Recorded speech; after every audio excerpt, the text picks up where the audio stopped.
The rest of the story. You know the movie, the film biography of football coach Knute Rockne? Then you'll probably remember this scene. Rockne's third year at Notre Dame. He's captain of the team. They're playing a tough game against Army. Out of the blue comes something new. The forward pass. The formidable Army team is surprised. Notre Dame wins. What you were led to believe from what you see is that Knute Rockne fathered a forward pass in 1913. Well, this is the rest of the story. The real-life Knute Rockne never once imagined that the forward pass was his own invention. In fact, in his autobiography, the real Rockne relates, quote, "The forward pass came in quietly, almost obscurely." Now you're going to learn a thing or two that perhaps not even Rock knew. January 12, 1906. Now, this is 4 years before Rockne ever entered Notre Dame. The Football Rules Committee met in New York. There was one serious issue on the table. Boys were dying playing football. Several that past season alone. Scores more were crippled. Such was the resultant public outcry. Even the existence of the sport was in jeopardy. Even rough-riding President Teddy Roosevelt threatened to ban football altogether.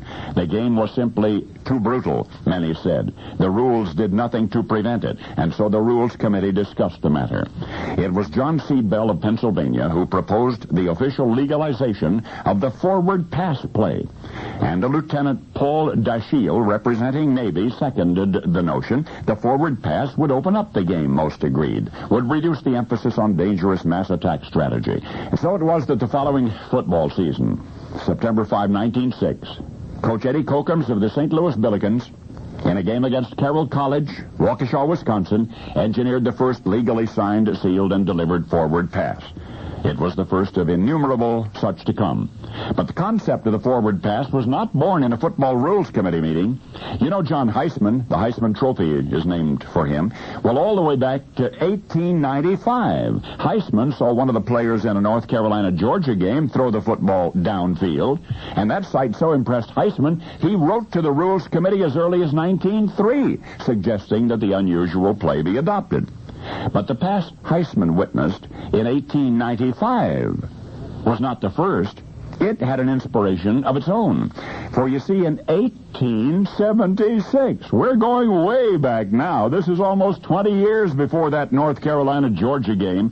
Yale was battling Princeton when Walter Camp was tackled. But this time, as never before, instead of clutching the ball to his gut and going down, Camp spontaneously tossed the ball forward into the arms of a surprised Yale teammate, Oliver Thompson, and Thompson ran for a touchdown. The crowd, bewildered, fell silent. Nobody had ever seen anything like it. Princeton promptly protested, claiming a foul. All eyes turned to the referee. He stood there dumbfounded. No, there was nothing in the rules that said you could make such a play. But there was nothing in the rules that said you could not. And thus was born to the world of the gridiron the forward pass. Because the referee in that game 115 years ago permitted the strange play to stand. And do you know how he made his decision, whether to let it stand or not?